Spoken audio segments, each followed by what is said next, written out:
All right, everyone, welcome. Thank you for being here this evening. Welcome to Poudre School District's Long Range Facility Planning Public Forum. And if that didn't get you excited, nothing should. We are really excited to have you here today, though, because we are here to learn a little bit more about the Long Range Facilities Plan. We're going to hear a lot about some new buildings that are being requested to come online, and we're also going to talk about some options to fund those buildings. So before we get started, let me introduce myself. My name is Kim Newcomer. I actually am not a Poudre School District employee. I have my own business. I have 2 kids in the district, so I'm personally interested in this topic. But really my only job here today is to make sure that we get through all of your questions and comments. So when you walked in, you should have seen a bunch of pens and some index cards. If you could write down your questions and your comments as we go through the presentation here today. There's no limit to how many you can submit. In fact, the more the merrier. You'd be amazed how many we can actually run through in an hour and a half. Our goal is to get to each and every one of those today and make sure that you have those questions answered. For those watching at home, if you have questions, you can send your questions and comments to info@psdschools.org. And although we won't be answering those live here today, we will get to them post-event. So without further ado, I'm actually going to introduce our Superintendent of Schools, Dr. Sandra Smizer. Okay, thank you so much for coming, everyone. And I want to do some introductions. I see one board member, Nate Donovan. Thank you for coming. We're holding 6 of these sessions, and we've had a lot of board members been able to come, and he's here to listen to you, to hear what your questions and concerns are, as well as to listen to what staff says. Also, do we have some members of our Community Facilities Advisory Committee? We have Len Rourke. Anybody else? Okay. So we have a community advisory group that's been working with us for about 6 months or so now, and they also have been coming with us to listen to the community and to reflect on what your questions and concerns are. So let me do staff. I'll let staff introduce themselves real quickly. You want to do the rounds there? Hi, I'm Nick Montoya, Executive Director of Finance. Todd Lambert, Assistant Superintendent for Elementary Schools. Pete Hall, Executive Director of Operations. Tammy Knauer, Director of Planning, Design, and Construction. Good evening, I'm Edie Eccles, Assistant Superintendent for Secondary Schools. Brendan Willits, Planning Manager. So we also have Danielle Clark and Lauren, and we have our PSD TV channel here. So we've got our communication staff as well, and they will help in formulating the answers to questions that need to be sent back out in emails to you afterwards. And they're keeping the website updated too as well, so that if you have questions and you can't remember what people said, you can always go back on that website. I believe the process is that after we do all 6 community forums, that we'll do one huge question and answer section on that website that tries to capture all the questions we heard at all the sessions. So you're welcome to peruse that as well. The last session is held when, Daniel? April 11th. So sometime by mid-April, we hope to have all of those Q&As up there. Okay? So you can see what other people are asking as well as what you're interested in.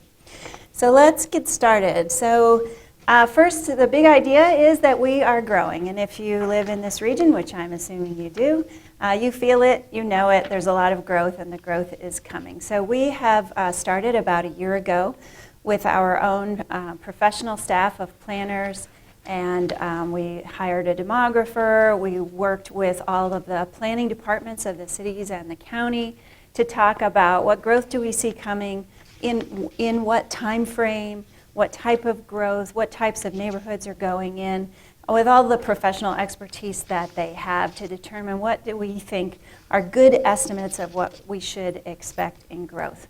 So in the last 2 years, this school year, we had just under 500 new students join the district.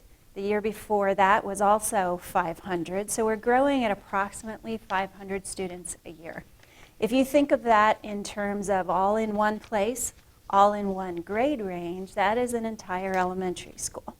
So we're growing at the rate of adding an elementary school every year, which is a lot of kids. Now, thankfully, they are not all in one neighborhood, and they are not all elementary kids, so they are spread out a little bit more regionally as well as by grade levels. So we're able to absorb them, but we are experiencing a lot of overcrowding. The overcrowding is happening primarily in two regions. The southeast part of the district, keeping in mind that the Poudre School District is not just the city of Fort Collins, but we extend out quite large. So we're seeing a lot of students coming from the other side of I-25, as well as north, up in the Wellington region. So those two areas are the primary growth, and you feel the most impact in the schools down here in the southeast side of the school district. All of our schools are getting very crowded down here, right? As well as other places. We have some places midtown where the neighborhoods have turned over. Used to be the schools were shrinking, and now those families have aged out. New, younger families have moved in. Riffenburg is a perfect example. The last time the long-range plan was updated, Riffenburg was on the possibility list for closure. Now we are moving every program we can possibly move out of that building, and we're having to add modulars. They cannot fit in the building anymore. So that's an example of some of the growth that we are seeing. And I think that what you need to understand is that growth is happening, and the kids are coming, whether we build them new schools or not. Okay, they're here and they're coming. They're projected to continue to come.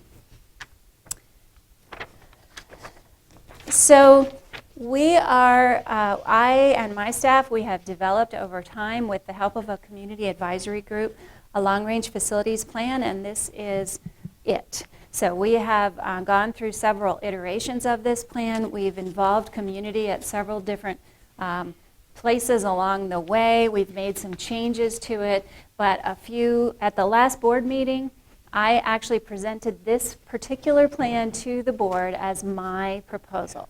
So this is in my final plan at this point, is this plan.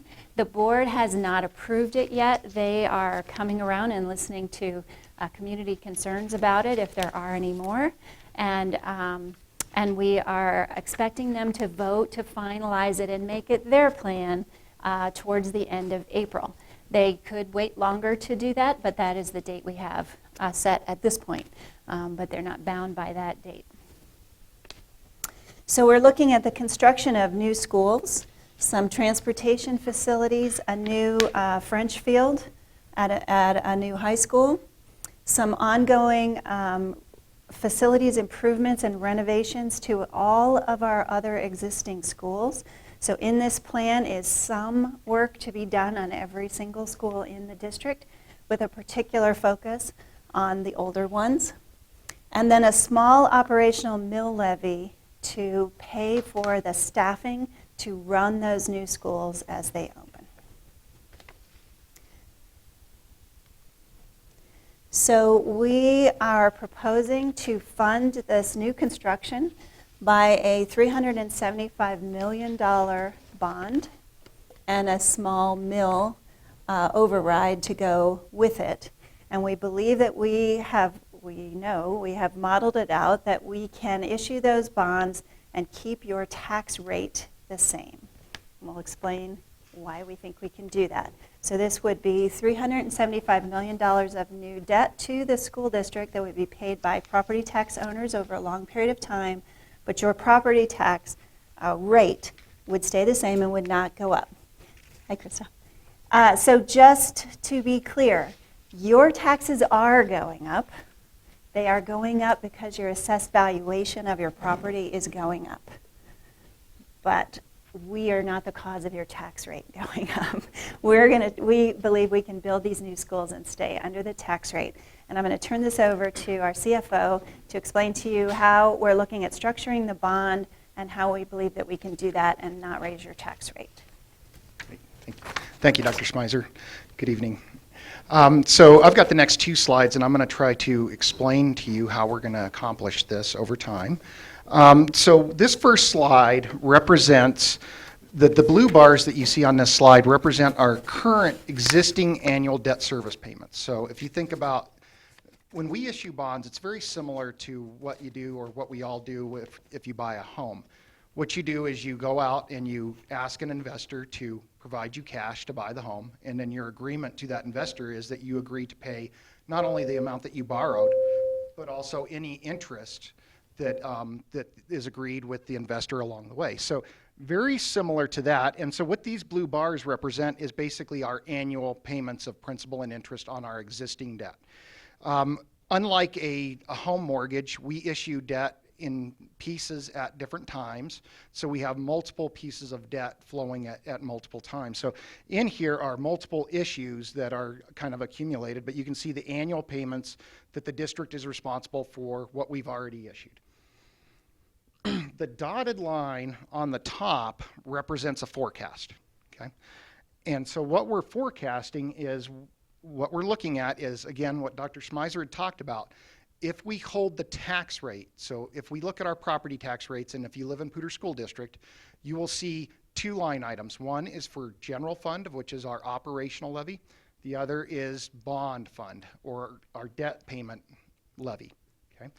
And so this dotted line, what it represents is if we were to hold that rate, that 52.63 mils, that if you add those two up on your property tax statement, if we hold that constant at 52.63 mils, given the forecast increases in assessed valuation that we're projecting, that dotted line represents the capacity above the existing debt service that we have to be able to fill in with new debt or with the mill levy override. So we're going to see that in a second.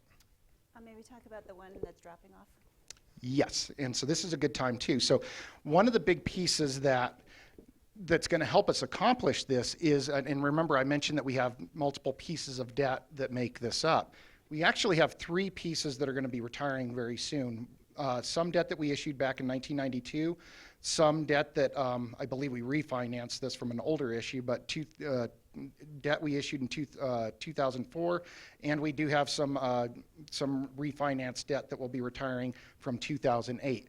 So when those three pieces retire, it provides that step down. So you can see our drop in annual debt service because we've paid some of the debt off and we don't need to continue to pay on that, which potentially gives us the capacity to go to the voters and say, if you authorize the ballot question, we believe we can fit all of this plan and still maintain the 52.63 mils that appears on our property tax statement. So this next graphical representation just shows you how that would fold in. The only challenging year we have is the first year, the 2017 year, and we do have bond fund reserves that we're gonna tap into to accomplish this first year. There is a slight hurdle. You can see the assessed valuation kind of grows and then it slows down and then it grows. That's because we're on actually a 2-year assessment cycle. So when you see that assessed valuation grow into the future, I think that's an 8% growth that we're forecasting there. If you think about that 8% in that next assessment cycle year, we're already halfway through that assessment cycle, so they're going to be looking at property values and the increases in property values from this last year. When they figure that out, they'll be incorporating the increases from next year in also. But the idea is that I think most of us looking at the real estate market recognize that 8% is probably a conservative estimate given the price increases that we've seen just in this last year. So once we get over that hurdle, the first piece that we would issue is $250 million of debt.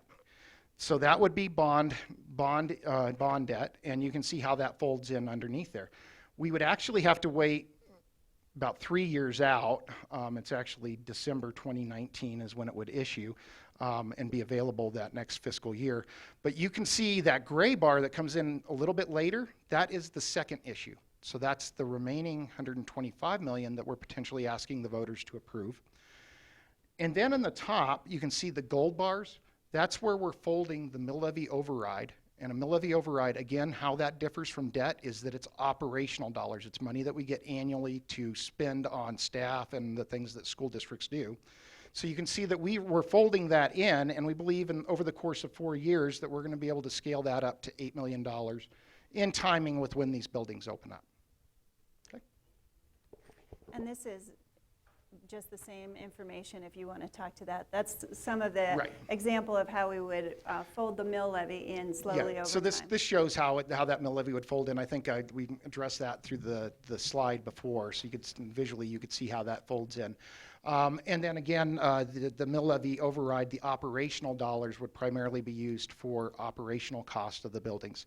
The debt would be used for the construction, And then the mill levy would be used to help support the ongoing operations within that building. You want to do that one too, Michelle? Sure. I can keep going. So there are a number of costs that we're projecting within the financial plan. The first one is, and this probably isn't a shock to most people, when you go out, whether you take a mortgage out or you're issuing bonds, there's a cost to enter the market. There's a cost to access the investors. And so right now, for the $375 million issue, we're projecting that would be about $2 million for the cost of issuance of the bonds. We also have some construction project management expenses. This is primarily employees in the district, office and field equipment, and professional services like architects. So these would be the folks that would actually be working on the projects themselves as the bond is operational. And if I can add, that 7.8 million is on the low end of industry standard, so that's about 2%, keeping in mind that that's hundreds of millions of dollars worth of construction, so that's actually a pretty low conservative figure for the management of those large projects. Absolutely. And then finally, I think that's it. And then reserve. And then there's a reserve, which is industry standard at 3%, which is also necessary in case some cost escalates while you're in there. That's your safety net. Right. And anybody that is dealing with construction right now probably understands the need for a reserve. Construction costs are very variable. They're fluctuating greatly, and they're only going up exponentially. So again, industry standard reserve of 3%, and we believe that that will accomplish what we need to do. So what are we proposing to build? If you haven't been following along over these last 6 months, this may be new information for you. We're proposing a new elementary school on the far southeast corner, south of Bethke Elementary, to relieve pressure on Bethke and Zach for all the families that are moving in and already live in that area. A high school building at the Prospect site that will open sharing with the middle school also sharing the building. So that is on the east side of I-25 on Prospect, and that's a 100-acre parcel that the district already does own. It was in play for possible construction years ago. Some of you may remember that. And so we're proposing to use that site now to build a high school. The proposal is to use the footprint of Fossil with some improvements since then, actually some cost savings as well as some tweaking of things that will work better. We save a lot of money on design by using the same print again and not starting from ground zero when we design a new school. However, the building would have a middle school share in it at the same time. So when Fossil opened, Kennard was here in the building. I believe they were on the second floor. They shared the building for just 2 years. We are not sure that it will be only 2 years. We're not sure how fast this growth will come in. We think it is likely it will be more than 2 years this time. So the process would be that we would hire the principals with that mill levy override a year ahead of time and have the communities that are going to be coming to the school get together with the principals and really design the course offerings, how are the two schools going to share the building, get all of that stuff worked out before opening day. So I've talked to people who were in the shared experience before, and they said it went surprisingly very well.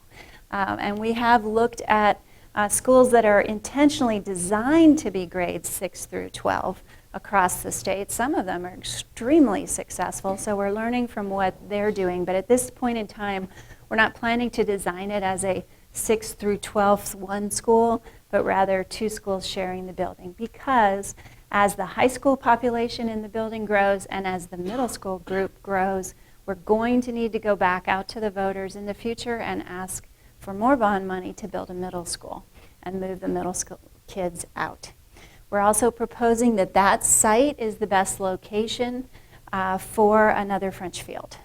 So we're looking at a smaller French field facility, not just for football, but striped for all of the field sports with synthetic turf. And at the same time, over time, not all as soon as the bond is passed, but putting one synthetic turf at each high school in the district so that we can overplay the fields.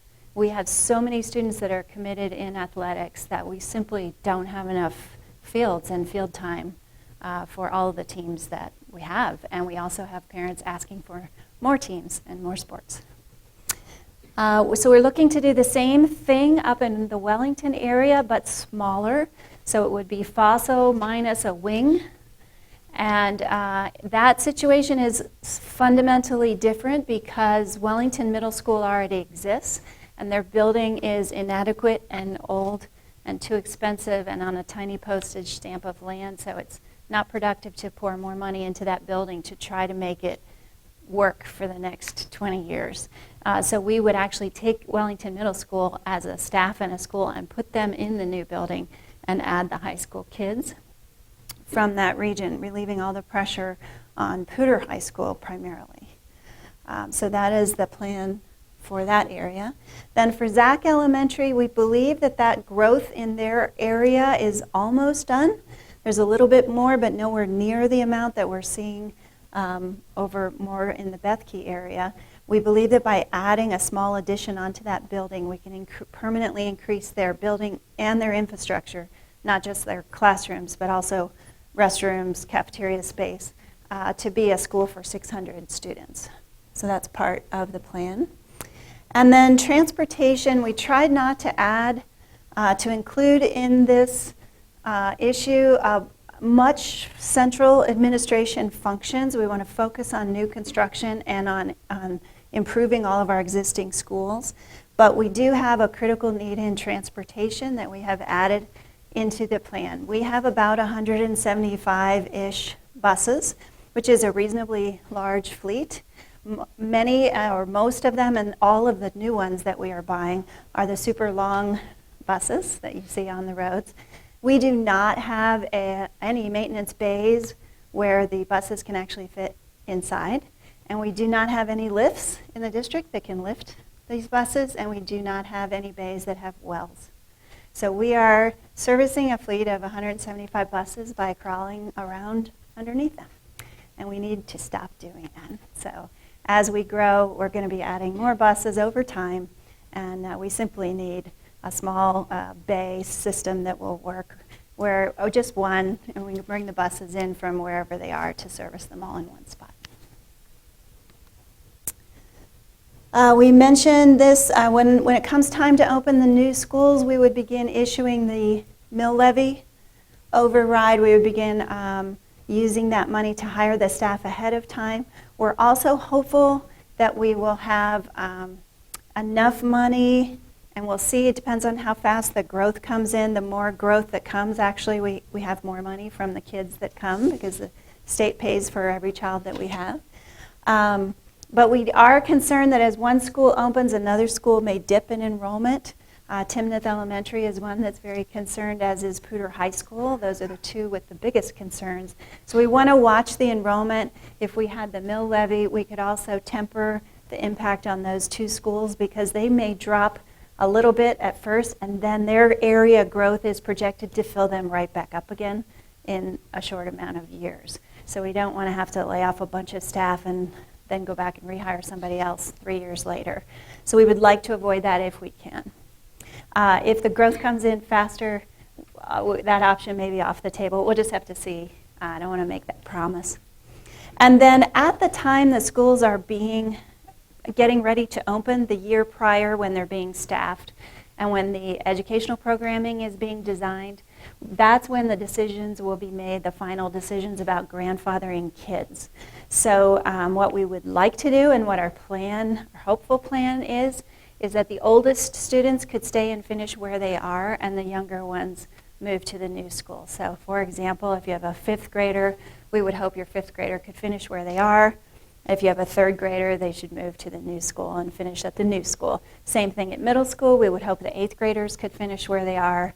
And at high school, probably juniors and seniors finish where they are. But those decisions are not firm.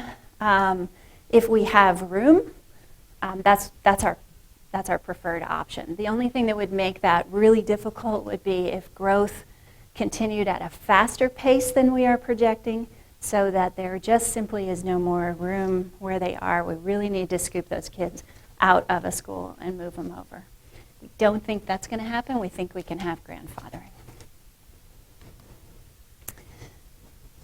So keep in mind as we're moving forward that we're also committed not just to dealing with only growth, but also maintaining all of our existing facilities. So we have a lot of schools, and a lot of them are very old.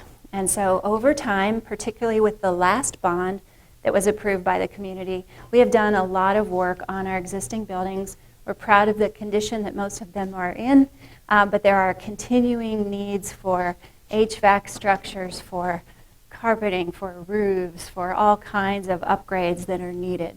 So we are, in this plan, this final version of my plan, we have work to be done on every single school in the district.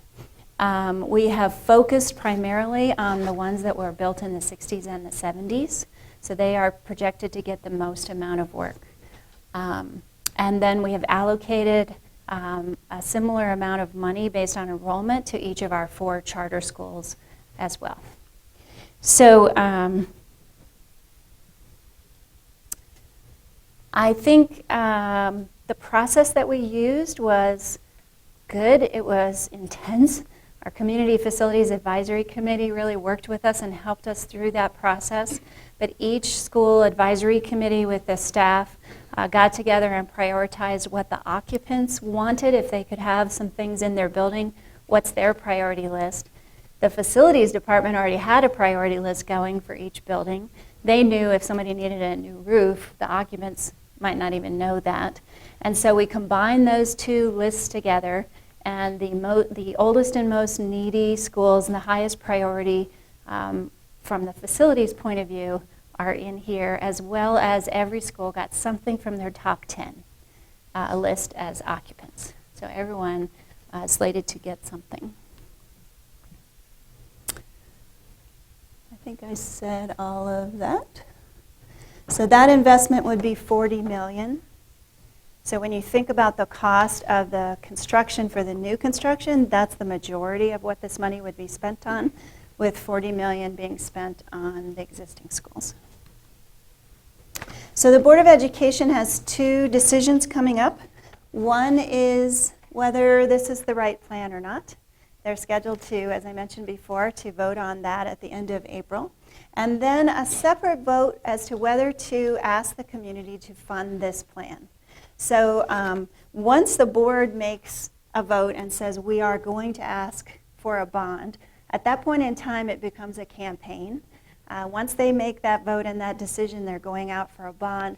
Our role as staff members really changes because it becomes a community campaign of those people who are excited about it and want to support it, who will actually make it a campaign issue.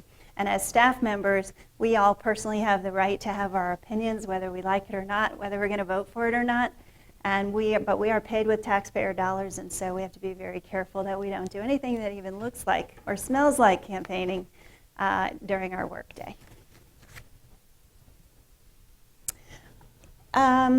It's possible that the board could like the plan, but decide this is the wrong time to ask for a bond, that they don't want to be on the presidential election, they'd rather go out for a vote some other time. It's possible they could say, we are pushing for the presidential, but there's a few things we want to change about the plan. So they have some say in this, but at this point, we have done a ton of work, and this is my recommendation, my final recommendation in terms of the facilities plan itself and the timing that I'm recommending. But the board has the leeway to do what they choose. So in the meantime, these buildings, should this pass on schedule and we move forward, it will still be a few years before these buildings open. In the meantime, we are experiencing limited choice in particularly the most impacted regions of our district. So we have not changed our choice policy at all. Choice is state law. You may choose to go to whatever school you want to, but if there's seats available. So what's happening is we haven't changed our policy. There's just no seats available. So the people who live inside the boundary are filling up every seat in the building. So that's what has changed. We are just very crowded. We are placing modulars at buildings. We have been placing some every summer for the past few years. We're projected to put more out there this summer in the most impacted schools. And most parents aren't fans of modulars very much. They are not cheap. They're about $85,000 to purchase approximately, and then up to completing out about $2,000 when you add infrastructure, to $200,000, what did I say? Depending on what the site needs, if we need to run electric out there or the security issues, whatever might be the case, depending on each site. So they're not cheap, and if you look at one modular and think of 50 kids, they usually have 2 classrooms, one on each side. If you use 25 as a round number, you've got about 50 students in each modular. So if you drive by one of our schools, and there are many, that has 2 modulars out back, there are 100 students that already do not fit in that building. And keeping in mind that we can have their classrooms be outside, but they still need cafeteria space, gym space, hallways, lockers, all the support structures, restrooms that the building itself was not designed for when you're operating over capacity. We're also doing everything that we can do. We're relocating some of our preschool programs. We're moving programs out of rooms and changing them into classrooms. So we're trying to maximize the space that we have inside every building to get as many kids into the buildings as we possibly can in the meantime. So if the funding is not approved by the voters, what will happen? Well, I think the first thing to keep in mind is that it won't stop the kids from coming. Families are moving here, so it's not going to affect the rate of growth. It's just going to affect the rate of building new schools. So the kids are coming, and we will continue to have less and less choice in our district. As we're more and more crowded, we'll continue to add more modulars.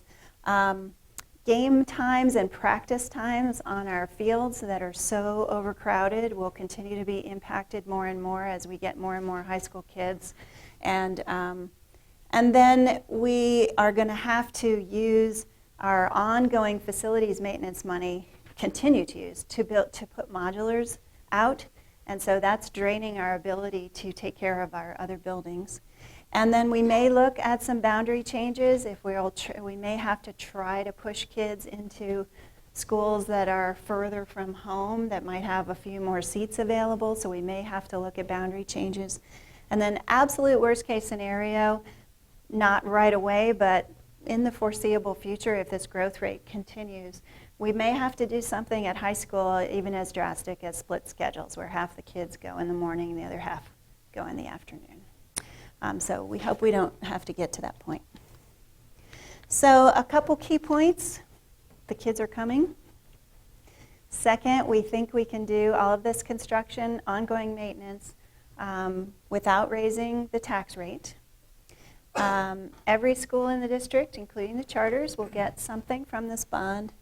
And construction costs are only going up. Actually, let me give you a couple numbers. I mentioned to you that we are looking at using Fossil's footprint and rebuilding another Fossil, basically. And Fossil was built in 2004 for $54 million. So now we're looking at same building, essentially, on the Prospect site where we already own the land, and it is coming in at a really firm, it's not it's still an estimate, but it is coming in firm at somewhere between 145 and 155 million. So that's the increase since 2004. It's shocking, disturbing, actually.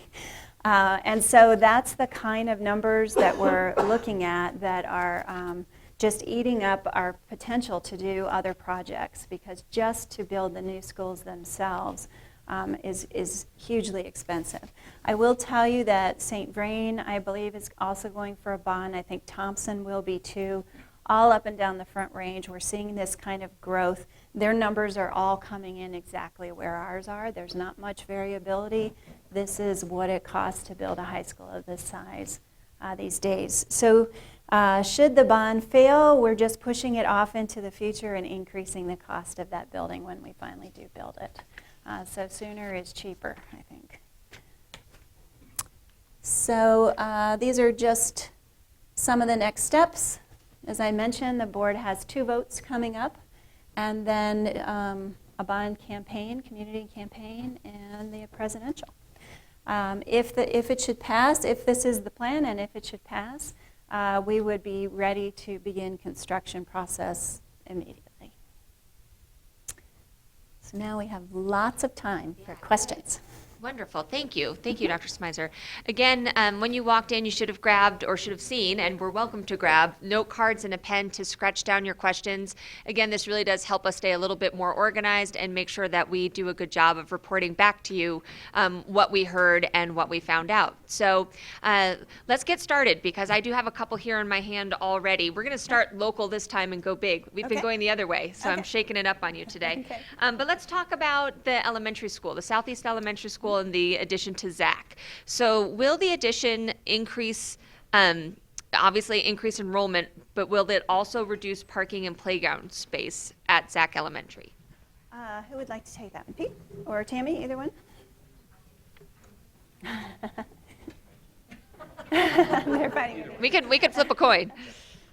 Yeah, I think that's a great question, because right now with the space out to the east, if you're familiar with the Zach site, we have 3 modulars out there, so it's impeding on the playground at this point in time. So the idea is to create 2 classrooms, additional cafeteria space, stretch some bathrooms, add some space. So the idea is not to really impact the parking or the circulation out there. For those of you that circulated around Kechter and all that, we're trying to be conscious of that and allow for that flow. And at some point, 600 students, as that cohort of students passes through, get back into the building, and we eventually remove those modulars off the site, which should help increase some of the playground space that's been compromised really since almost the school's been built there back in 2002.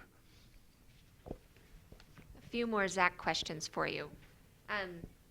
So what about common facilities at the school? So if we're increasing students, is there also an increase for larger cafeteria, library, restrooms, and how will we support the additional enrollment in that way? I think as far as the addition, the answer is yeah, we're adding extra bathroom groups, increasing the cafeteria space. Then enrollment right now is 650 and change, maybe a little less than that. So as that, if you will, a bubble of enrollment passes through, the idea is then the students will get back into that space and essentially try to stabilize at 600 optimally. One more question, since we're on the topic. So tell us why the new elementary school isn't going to sort of completely alleviate the pressure at Zach. That's a really good question, because the Southeast Elementary, yeah, if you You want. want to do it, Ben? Brendan's our planner, so he's our numbers guy. That'll be a good one. So the new elementary school in the southeast is east of I-25, and it is primarily designed to service the current growth that they're seeing over there with the projected growth. It isn't really designed to relieve Zach, because we don't really want kids going over I-25 as much as possible. To some extent, you can't avoid that, but the Zach addition is, to handle the growth that is in this area. It's almost done growing, filling out. There's only a couple multifamily and a little bit of single family left. So it is designed to house this neighborhood, not to stretch Zach's area across I-25, nor is the new elementary designed to stretch over and grab Zach. It'll mostly help relieve a little bit of Bacon for this area, but it is to service the east of I-25 students primarily. And it would be projected to open. It would be built, designed for a 600 elementary school, and it would be designed to open somewhere in the 300 to 400, possibly mid 400s, but it's got quite a bit more. And as that school gets built, it's got a multifamily component designed around that school, so it will then increase immediately as soon as that multifamily starts filling up. Unlike single family that comes in and is slowed down because you can only build so many houses, multifamily is built, it's open, kids are immediately there. So there's a multifamily piece around there, as well as additional growth east of I-25 that's currently being platted that it will house, and it will max out in the, ideally the 500 to 600 range, in that 600 building, so we don't have to add modulars, ideally. Great. Let's move on to the Prospect High School Middle School and also the athletic facility there. So this person is sharing that there's an understanding that our high schools are competing for limited pool time at Epic and Mulberry. With 2 more high schools coming online, it seems to make sense for PSD to have its own aquatic facility, or even co-funding such a facility with the city of Fort Collins, or even expanding Epic to accommodate additional swim teams. So can you tell us more about the decision around a swimming pool and maybe some options moving forward, knowing that there will be growth and interest? Okay. So I do know there's quite a bit, I talked to you earlier, there's quite a bit of interest in adding a competitive pool for our athletes as well as for city use, because it is true, our athletes use city facilities to compete and to practice. As you look at the situation we're dealing with, the costs of the schools for new growth and the need to upkeep our other buildings, and our desire to keep the tax rate the same, we have limited options, and we have to make some choices between those options. So we spent quite a bit of time looking into the pool, and it is not in the plan. So here's some of the reasons. One, when you look at the need for athletic facilities, the field space, and the need for the thousands of kids who use and don't have enough field space, to me, is a greater need than the hundreds of kids that use the pool. So that's one piece of it. The other piece is the need to work on our other buildings. So if we were to add the cost of a pool, let's say that we just did the construction of the pool, not the ongoing cost of maintaining it. So if we just did the construction, estimates vary, but somewhere around $10 million would need to be allocated toward building that pool. That pool then is taking $10 million out of the only $40 million that we have to work on all of our other buildings. So we've decreased the money to all of our other schools by a quarter. I already am unhappy that I only have $40 million in this plan for all of our existing buildings, and to reduce it by another $10 million for a pool was not a choice that I felt comfortable making. Then you have the ongoing maintenance of a pool, which everyone understands is very expensive. It's somewhere shy of $1 million a year. I've heard 800, I've heard 90. It's somewhere in there, 80 or 90. So some people have suggested that the city could take on that cost with Bob or with some other funding mechanism. If we would build it, they could maintain it. We have it's an interesting question of whether we as a school district could build a pool on city land. I don't think so, with bond money that we had raised for school facilities. So the idea of having our facility that we own on someone else's property and having them maintain it is an interesting possibility, but again, doesn't rise to the level of priority compared to we need new schools and we have critical maintenance needs at our other buildings. So, so the only other option then left is to not stay within the tax rate. So go ahead and ask the voters for more taxes, not just to, your taxes are going to drop because we're paying off some bonds.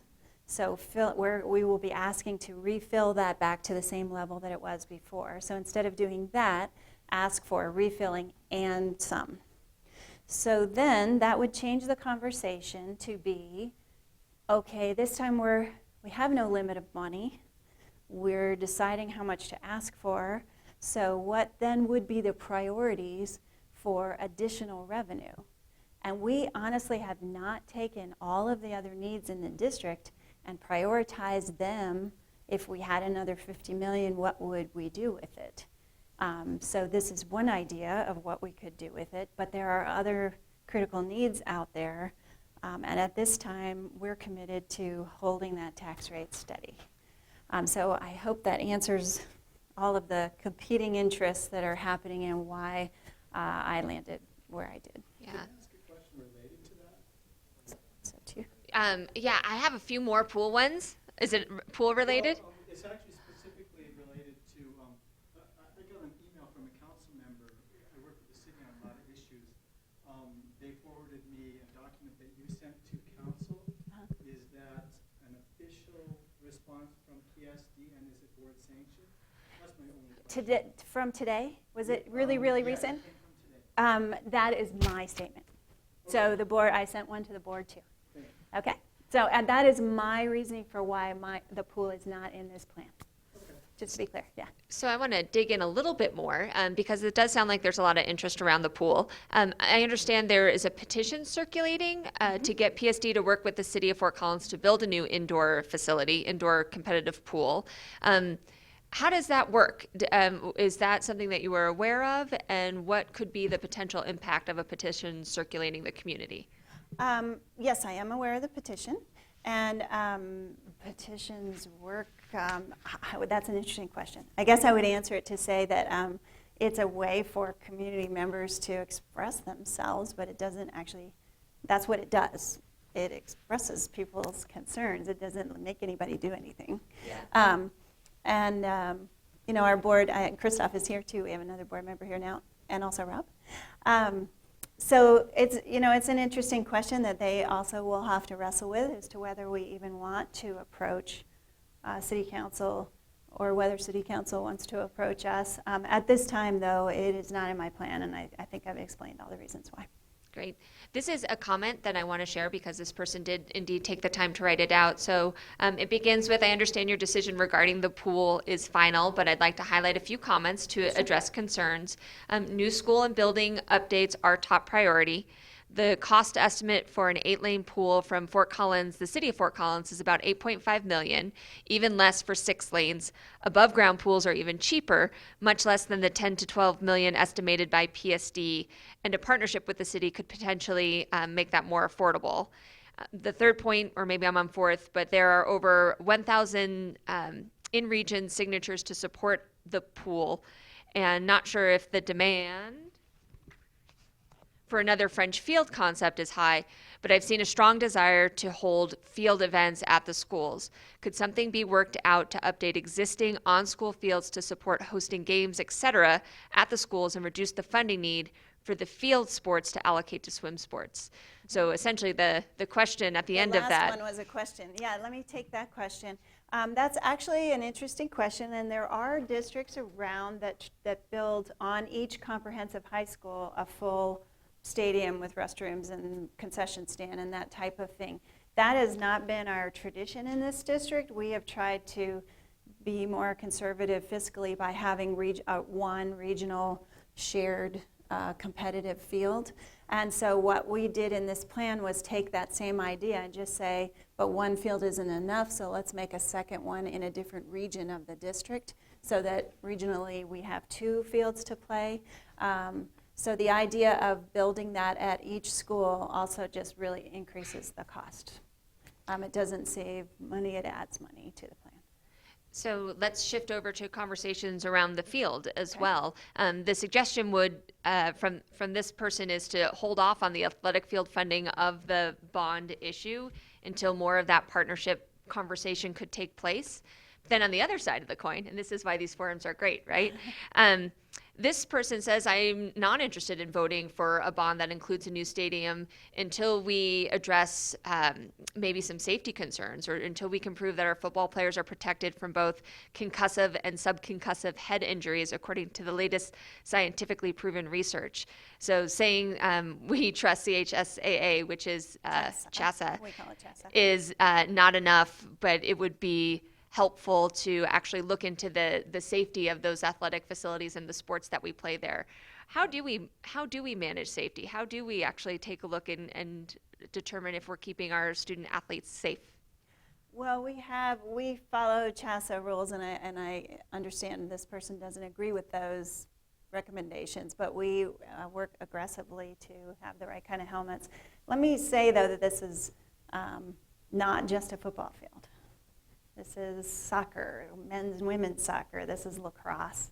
This is all of the field sports. So, It's important to keep in mind as well. So, staying on stadiums and athletics, given the increase in academic competitions such as Math Counts and Odyssey of the Mind and Knowledge Bowl, Knowledge Bowl's happening right now. right now, should we be considering or shouldn't we be considering building a future-looking facility that can house those type of events as well?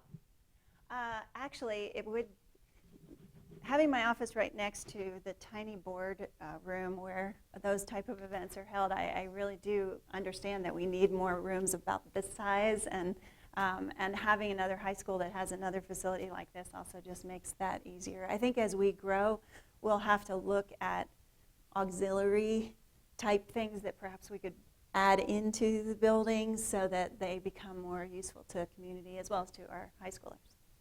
One of the questions that came up at one of our former forums, was talking about, can athletics sort of pay their own way with fees? So I just wanted to give you maybe an opportunity to address that again. Is it fair to ask non-athletes and non-fans to pay for an athletic facility and not perhaps pass those costs on directly to those participating? I will say that we do have athletic fees now. If you're a parent, you know your student does have to pay fees. The board sets those fee rates every year if we adjust them. And some parents are already arguing that they are exorbitant. We do waive those fees for families who can't afford it. But it's already a significant amount of cost. I don't have the actual numbers in my head of what percentage of our kids participate in some type of athletic team, but it's very high.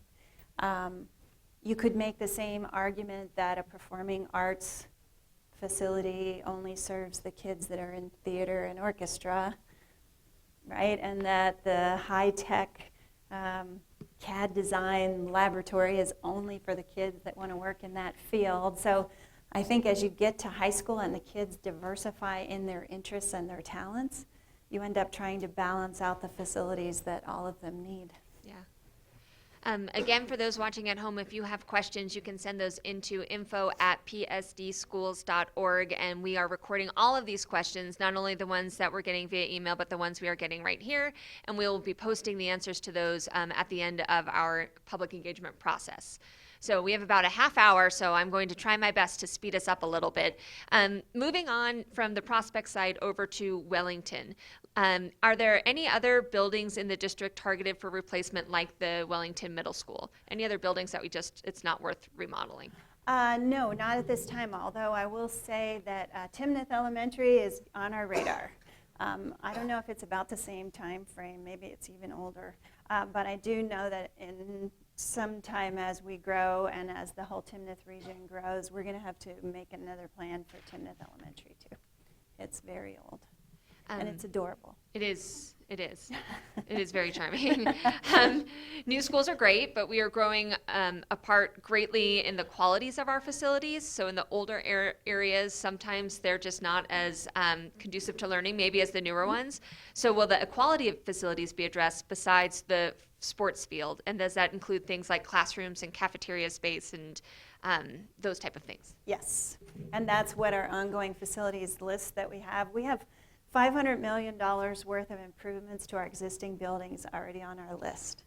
So we're proposing to do 40 million of that. But we do have all of those needs enumerated. And I should mention that I neglected to mention the whole issue of heat and air conditioning versus heat management. After the infamous heat day that somebody called, we did do an engineering study on all of our buildings and got an actual cost for what would it cost to air condition the district. It came in at around $84 million to air condition the entire district. Some schools already are air conditioned.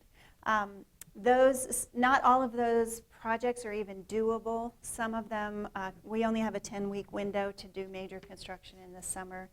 Some of them would require actually taking the roof off of buildings, gutting the whole skeleton of the building, putting the new systems in and putting the roof back on, which would be at least minimum of a 6-month project. so relocating schools, all of that kind of thing. So in the context of that cost, we did take some of the more creative and the more doable and less expensive improvements for managing heat, and they are included, some of them included in the work that's going to be done on these schools. With our past bond, we have been doing upgrades on HVAC systems and air cooling systems. They're not air conditioning, but air cooling in some of our older buildings. And each year, those systems get better than the year before. And the ones who have had the new systems over the last 2 summers have been very happy. So we're encouraged by just the engineering that's happening out there and the quality of the products that are available and the systems that are available to put in. So we're aggressively upgrading those systems as we can. And as a result of all of that, we learned 2 big things. One is that I moved the calendar 1 week later. And this community does not want their calendar moved. I can verify that. We don't have an appetite here for having year-round school, which is another reason to have air conditioning, is so that your facilities are open and available on a year-round basis. And we really don't have that as our culture and our expectation here. There's very little interest in shifting to year-round calendar of any kind. People here really, we like our summers, and that's fine. So that's one thing that we learned. The other thing that we learned is that we spent a lot of time analyzing our current air conditioning systems and looking at usage. And we did realize that of the schools that are air conditioned, no school has ever used their air conditioning more than 18 days in a school year. So now you combine all of those factors together, and it does not make sense to move forward with retrofitting the old buildings with air conditioning. So we are continuing to work on the better air cooling systems, and the new engineering is super encouraging and working very well. Much more occupant comfort for much less cost. Let's move on to chatting about modulars. Okay. So this person said they'd seen something in one plan about adding modulars to Kennard, and the understanding is that Kennard still accepts out-of-district school of choice students. And if that's true, then it seems like this would add capacity that would be filled out by district students, which really doesn't help since it really doesn't help. So are there modulars at Kennard? And is there a plan for both Kennard and Preston, because those seem pretty tight as well? Okay, so I will let somebody over here talk about modulars. You're going to do it, Edie? And then, but let me talk about choice first. One of the things that our growth has shown a spotlight on is how many kids do we have who are from outside the district, because that is a very much an out point if we're paying property tax and someone else is coming into our district. So we do have some kids that are from out of district. They have come in pretty much last priority down on the list. So if there's an extra seat and everybody in district is in who wants to be in, there's another kid who might squeak in the back, because we get the funding for that kid if they come. So, so as we're looking at crowding, we're really looking closely at our policy to see if we need any changes. But I will say that every year our amount of out-of-district kids is dropping precipitously every year because we have no room, and they are a very low priority on our choice policy. So as you know, if you live here and you can't get in, obviously someone from out of district can't get in either. So, but modulars at Preston and Kennard.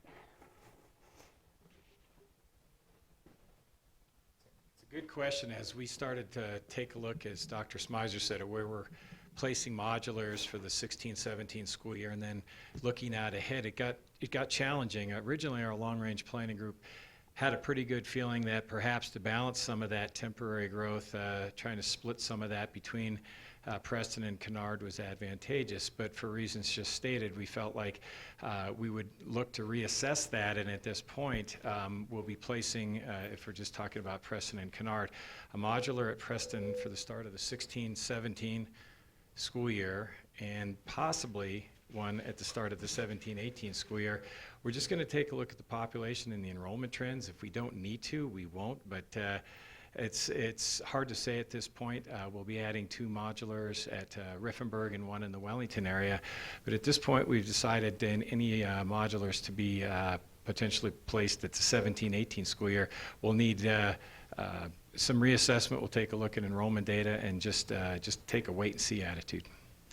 Keeping in mind that this high school building on Prospect site also have a middle school in it, and that's going to relieve some of that pressure.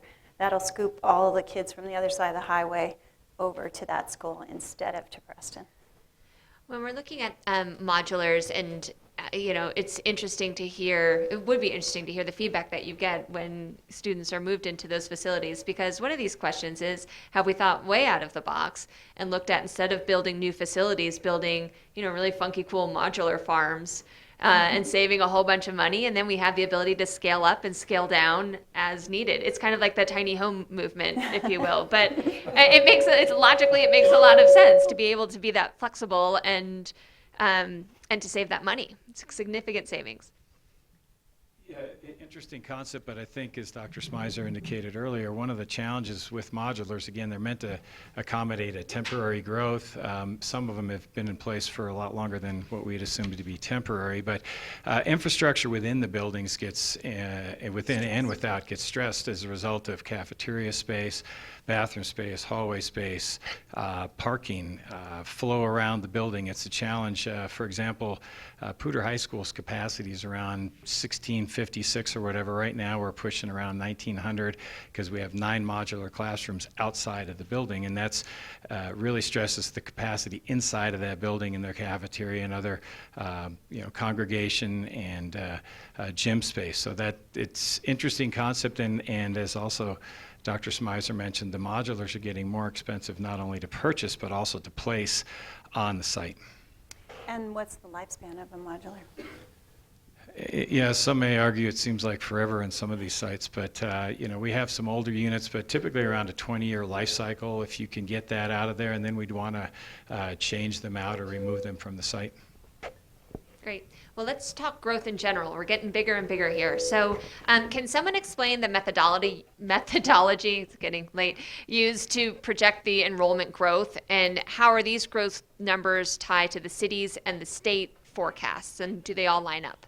Well, we happen to have the expert in the room who actually leads that effort. So I like to try to describe what he does, but he does a better job of it, describing it himself. But the most important part that I think is interesting to think about is that the entering kindergarten class 5 years from now is not born yet. So there's a little bit of crystal ball to it, too. Projection methodology is definitely an art and a science. It's not quite a dartboard, but so there are a couple different methods that we use in-house, and that they're similar methods to the demographer that we hired in other districts. You have a birth to K and a birth to 1 ratio, and I'm going to try to keep this really high level. You're more than welcome to harass me afterwards. So we look at how many students or how many children are born and what the yield is on the 5-year later for K and 6-year later for first grade, and then we look at the birth rates, which are unknown, and we try to project that out. We combine that with migration rates that we get at different levels of census data with the county, with the tracts, and with the state. And then we also look at it's called cohort survival. It's the number of students in the current 4th grade, for instance, that typically move to the 5th grade. And we look at that trend. We compare that with the housing rates. So I track building permits with all the local municipalities. And so we look at the number of building permits and the net migration that we have, compare that with historic trends, and we apply those trends to some extent forward using some variability. And so we look at all of this data, housing trends, number of single-family dwellings, the yield that we get out of single-family dwellings, the yield that we get out of multifamily, the region by price point, and we make our best educated guess looking at all of that data and applying that in a forward 5 years typically is what we publish. We actually go out 10 years, but 10 years is really hard, and so we would prefer not to publish those because it's more of regional guessing. You're much more accurate at the school district level past 5 years out to the 10-year level. Much like the weather, you can generally guess what the weather is going to be like next week. The day by day is a little more difficult, and the weather guessers typically get that wrong if you're comparing 7 and 9 in the different news. But that's generally the methodology we use for projection or enrollment projection methodology. Sure, and we count on that increase in students for a portion of our funding from the state. So have we considered or factored in the effect of any flattening or reduction of state funding for K through 12? So the question was, have we factored in any flat or reduction in state funding? Correct. It's absolutely something that we're constantly worried about and paying attention to. Not to make this a budget discussion, but we began, before the legislative session began this year, we were getting indications from the state, from the governor's office, that they were going to cut K-12 another $50 million on top of the $830 million that they currently are cutting K-12. Fortunately, as we've been monitoring that through the process, it looks like we're going to hold at the $830 million negative factor. So we're going to be looking at getting our inflationary increase and our student growth increase that we typically get, but it's not going to go any further than that. I will tell you, to answer the question, though, it is something that is on our minds, and it is something that we're tracking very closely. At some point, and again, this is not a budget discussion, but at some point, if the state does not deal with the structural imbalance between higher education, healthcare, K-12, and corrections, something's got to give in the state's budget. So that's a very reasonable likelihood that if something doesn't change in the state, that we will be looking at reductions or flat funding. That's great. And there was a comment in here that talked about sort of when does the growth get so much that the state sort of has to pay attention to the way it is funding schools. And would that ever be, I mean, it's not an easy conversation, but again, do we actively look at the state funding model, and what role do we play in determining how that pans out? Yeah, I mean, we are limited to some extent how much we can influence that. We are active on the lobby front. Our Board of Education is very active down at the state legislature, as am I and others through our various groups to try to move that along. Maybe this might put it in context. I was digging through some files in my office the other day, and I pulled out an article from the Coloradan from 1992. I read through it. It was about school funding. It was when they modified the School Finance Act back in 1992. I read through that article, and I could have easily taken a red pencil, scratched through some numbers, handed it back in, and it would be the current article today. So this has not changed. We've been dealing with this for many, many, many years, way before I started in school business. Okay, we're going to stay on the idea of funding. So you said it wasn't a finance discussion, but we can make it one. So let's talk about a little bit of the details of the bond itself. I think there was a little confusion, so a couple of questions about how that big number breaks down, how much of it is going to new schools, how much of it is going to maintenance of old schools, how much goes to servicing the debt, all of that thing. If we could pull that up Sure. again and go through it, I think it'd be helpful. I think if we just run through the slides, that would probably be the easiest thing. We have, what, 313 million? So there's $40 million for ongoing facilities, so Ongoing. our current existing schools. Yep. And 313 for the new construction. all of the new construction, and then a small And then- mill. And then the mill levy. Yep. And we don't have that on there, so. Yep. I like this question. So as we look ahead and we're trying to plan out our financing, how do we avoid situations like what happened at Hughes? And is anyone here from CSU? Because now I feel badly. But, where you have this outdated facility that it costs so much to fix that you almost have, you have very limited options. How do we avoid that? And are we just going to be going back to the community every 5 years to ask for an additional bond or additional mill levy? Right. That's a very good question, and it's one that I don't know that I have a very clear answer to. We are going to be I mean, Dr. Smizer had mentioned, we have a list of $500 million worth of deferred maintenance that we need to deal with. That is a concern to the district, and we're concerned that we're only able to put $40 million toward that deferred maintenance this round. Unless there were some major change in how funding works in Colorado, I would anticipate that we would need to continue to go out to the voters to maintain our buildings and to address growth. And if I can say, that is, for better or worse, how the state expects us to take care of our buildings.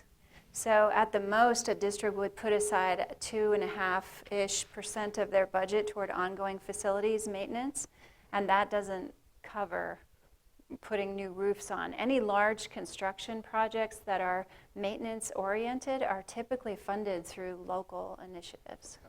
It's absolutely true. Our ongoing funding from the state, our annual funding that comes in per pupil, is designed to do the operational costs of the hiring of the teachers and the operational work of holding school every day. It's never intended to cover major facilities expenses. For better or worse, that's the way the state is. Right. So maybe looking at the numbers in a different way, to support the 500 new students per year, how much money do you need per year to support that growth? And do you have a total number per student that would include, capital and maintenance and district overhead and other costs? That's a very technical question. I don't know that we'll be able to do it on the spot here. Just for rough estimates, we're getting just under $7,000 per kid from the state. So that's additional revenue that would be coming in for the additional 5 or however many students we're getting. Again, as Dr. Smizer had mentioned, though, that really is designed and is not intended to support the facility. So yes, we could have operational money to hire teachers and paraprofessionals and office staff for the buildings, but if we don't have a place to put the students and the staff, that's a problem. So we talked a little bit about the assessment and the growth in the assessed values of our properties here in Larimer County, and the budget currently considers 8%. So is there an opportunity that instead of asking for the mill levy override, and I have to make sure I get my terms correctly, instead of asking for that levy override, could we use or plan on the increased assessment to pay for that chunk of change? So instead of asking for the mill levy override, can we just count on property assessments getting higher and higher? Well, they're really two separate issues. So the assessment rate, regardless of what we do, we need to get the approval of the voters to do it. That's required. We can't just increase taxes without an approval of the voters. So what we've put together is a plan or a combination of both capital and operating needs for these new buildings. We can't arbitrarily go out and increase that further if the assessment rate goes higher. So let's say, we're using 8%, and let's say it's something like 20%. So that would obviously give us more capacity. But if we had already gone to the election and posed that question, we would be limited to what that question allowed. So we wouldn't be able to arbitrarily increase operational dollars or bonding dollars without, again, going out to the ballot. So every mill is tied to a specific purpose according to what the voters approved. Yeah, that's correct. In fact, when you look at our general fund, so I talked about our property tax statement, there's 2 line items on there. One is general fund and one is bond. Bond is simply to pay the principal and interest back on debt that we've taken out. The general fund levy is a little bit more complicated. There's components that are required in state law. That's our program or our total program funding. That's what we've been talking about, the money we get from the state per kid. Mm-hmm. And when we look at that one, that's actually driven by state law. So it is in the state law, and ours is 27 mills. Anything beyond that are items that we need to go out and ask our local voters to support. So we have done 4 mill levy overrides in the past for operational dollars. One was in 1988, 1996, 2000, and then the most recent was 2010. This is along those same lines. I think we all realize a bond will be necessary. With that in mind, I think it's important to discuss funding as it will be proposed to taxpayers. The comprehensive plan that you presented to the board has one lump sum. Can we break that sum up in the way, as we just went through it today? Is there a place online that we can take a look and say, hey, here is the cost per each of those schools that is right behind me, very serendipitously. Can we break that out a little bit into more detail about how much each of the elements cost and contribute to the lump sum total? We can, but only a range. It's too soon to be able to nail it, and then it's going to vary during construction as well. So we have ranges for each of the buildings as to what we think they will come in at, and we're confident that the total package can stay under that number, but we don't have it. It's impossible. It's too soon to have it all the way down. Remember that we haven't finished designing these buildings Right. yet. So someday, but for right now, it's general estimates.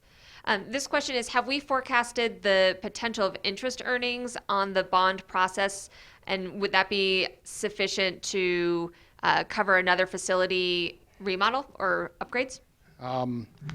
Given the current interest rate environment, I think it would be awfully hard to pull that off. In the past, when interest rates were much better, there could be the idea of looking at interest earnings. I think that's a little dangerous. School districts have gotten themselves in trouble budgeting interest earnings that don't appear. But right now, given the interest rate environment and given what we're limited statutorily to invest in, we're not going to be making any interest earnings on these funds that are worth adding to the plan. Great. We have about 9 minutes left. I want to be respectful of everybody's time and make sure that I run the gamut here on topics. There were a few quick questions that I missed the first time around, so consider it our speed round, if you will. What is the planned capacity of the Wellington Middle School High School? 13? Yeah. 1,300. 1,300. And do we know yet whether it would be 2A or 3A school? No, we do not. And we would not locally make that decision. CHASA makes that decision based on the teams and the sizes of the teams. Are there plans for any new charter schools in PSD? Not at this time. The way that works is a group of people who get together and decide they want to make a charter, makes their plan and brings their proposal to our school board for approval, and we have no pending proposals at this time. Bethke seems like it will need an addition soon as well. What are your thoughts on a permanent addition there? I didn't think I was going to get a chance to say anything. Yeah, welcome. Thank you. The new elementary is going to take roughly 150 to 220, somewhere in there, possibly out of Bethke when that happens. So we really believe the timing of it. Bethke's going to be able to go along. We put a modular in there last year. One the year before, that's 4 classrooms, and we feel like that'll sustain until the new elementary is built, and then that'll alleviate that pressure. Great. Do we have boundaries and neighborhoods drawn out for the new schools? And I think the intention is it sort of affects real estate decisions as of now, not knowing where they're going to be in those boundaries. Do we have those ready? Yes, we do. We had a community boundary committee that met for several months and gave me recommendations. They worked with Brendan and with drafts that we had and rustled through some cleanup of boundaries that we needed. For example, we had some boundaries that went through the middle of an empty field.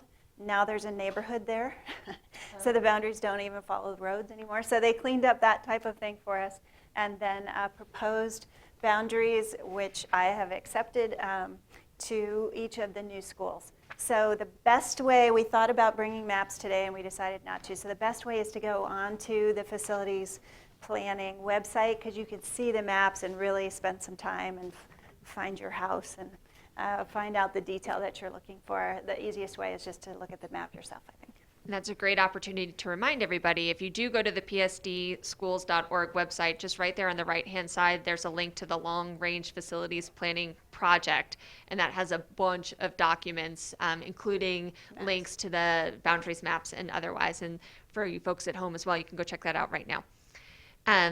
This is a question I feel bad I didn't get to earlier. What is French Field? Oh, We've been talking about it all night. sorry, I made an assumption. So at Rocky, there is a football field that is designed for a larger venue. So it's got more seating, more stadium seating. It has restrooms, has a concession stand.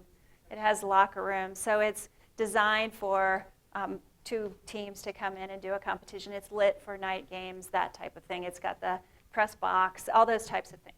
And that is the regional field that we use for all of our football and other major athletic events. So if two teams are going to play each other, they play on that field because it's set up for a bigger crowd.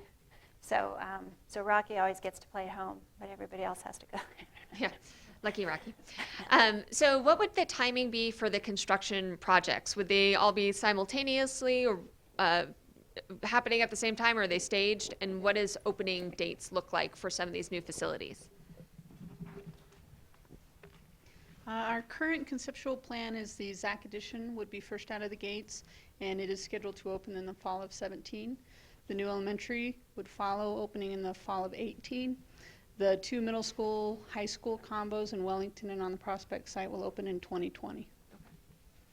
So phased over time, and then the programming and the sort of details where the community can get involved with sort of shaping what that school looks like will be the year prior. Exactly. Okay, great. Let's talk a little bit about process. So you mentioned the Community Facilities Advisory Committee. Can you tell us how those folks were recruited or picked? And is there any, you know, how do we make sure that they adequately represent the diversity of our community?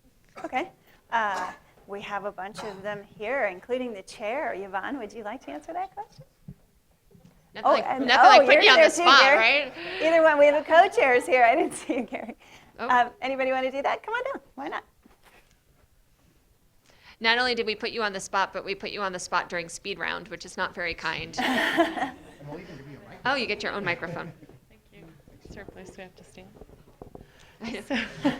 Tell girls rule. So Gary Ozello and I are co-chairs, and the CFAC committee was made up of family members, people who have students in the district. There were people who had students who graduated 10 years ago. There were folks from the business community, a wide variety of folks who participated. I'm trying to remember who all was on our committee. So, and we had folks from Timnath, we had folks from Wellington, we had folks from the Poudre School District, you know, more proper here as well. So it was a wide variety of folks. And we met for a very long time, like 7 months, 6 or 7 months, and we had lots of presentations from all the folks that you're hearing from today. We asked lots of questions. We asked questions where they gave us information back. We asked all the questions you're asking. Right? How do you figure out growth? How are you sure we're going to be this big? Why would we have 2 high schools? Why wouldn't we just build one? Why? We then also met. We had a meeting without any of the staff and had a chance to articulate with each other what we were thinking and what we were seeing and what our concerns were. And we were very adamant that we didn't think a bond increase would pass, a tax increase would pass. So we really held their feet to that fire as well. And also felt like one high school busing kids back and forth up and down I-25 was not what we wanted either. But we also, I would say, and I'll give the microphone to Gary after that, that the growth is real and we need to take care of it. And we also need to take care of our current schools. And those were very important things that we decided. Thanks, Yvonne. I think Yvonne did a great job summarizing what we have done the last 7. Put you into the box. Into the last 7 months. I frankly, I don't have a dog in the race. My kids are through school, but they had a great experience in PSD. I want to assure other students and families as they come through PSD to have the same sort of experience that my kids did. The growth is coming. We had a meeting similar to this Monday night at Bethke. I had not ever been out there, and I was stunned driving in there and going, wow, where did this come from? So we need to be prepared that we take those steps. And I think this committee, I have learned so much from the staff, from how detailed and in-depth they have been with the information they provided us to get to this part. And the only thing that I would add to what Yvonne said is I think as we met as a committee to come to what we thought was a recommendation to Dr. Smizer was that could we do something for all the schools? Yes, there's growth needed. There's new buildings needed. What can we do to be sure that everyone in the district had some sort of benefit with this? Great, thank you. I'll have 2 microphones. That's what I need. All right. Is there, if we wanted to learn even more about you and your cohorts, is there a list of names and maybe bios and who you are online? Is that included on the website as well? Okay, Yes. so you can go investigate I don't know that. about full bios, but yeah. Yeah, interesting. Okay, so we just have a few minutes left. I think let's just go through next steps. And I think a specific question is how, if indeed this passes through the board in April, how does this appear on the ballot? And is it itemized on the ballot, or is it one big oomph? It would be 2 questions. It would be 1 question for the bond and 1 question for the mill levy override. So it would be 2 things that everyone would have to vote on. And the language itself is very important, and we have not written the language for it yet. That is quite a process in and of itself, that it is flexible enough and specific enough. Because what we have to do with that money is what we asked the voters and told them we would do. So we don't want to be so broad that people don't even know what we're going to do with the money, and we don't want to be so specific that if it turns out to cost $10 million more than we thought, we can't build it. So you know what I'm saying? So the art of actually drawing up the language for the ballot is done very carefully, and that would be done sometime after that process would begin, after the board voted to go out for a bond. So that board vote takes place in April. At the earliest, it would be the end of April. Okay, and then that's when it will be potentially decided whether the plan gets approved and this appears on the ballot. Whether it appears on the ballot or not, the very latest they could vote would be August the 9th, in time to still get it on that ballot. So that's kind of their cutoff date. They could choose to vote on it the same night in April if they wanted to. That's entirely up to them what agenda they would like to put that one on. Okay, I think our final question is how can we help support the campaign for those who are interested and want to get involved? I think that should we get to that point, the campaign people will take over and reach out to the community at that point. So we'll see how that goes. So stand by for Stand by details would on be that. the right answer, yeah. It is 7:01. We got through most of our questions, not all of them, but I do want you to know that I know PSD staff is committed to getting all of those questions online and all of those answers as well. So give them a few days after the final meeting on April 11th.